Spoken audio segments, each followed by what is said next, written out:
How to cast your phone to TV 2023. Hi guys, so in this video I'll teach you how to cast your phone to TV 2023. So if you want to learn how it's done, just watch this video until the very end. This is pretty quick and simple, so let's go.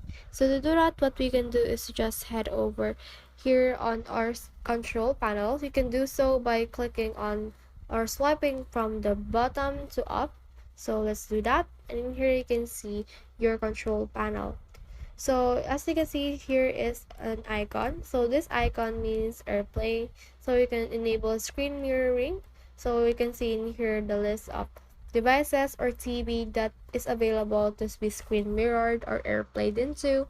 But first you need to make sure that you have the same Wi-Fi network in order to be detected by that iPhone device and to that TV.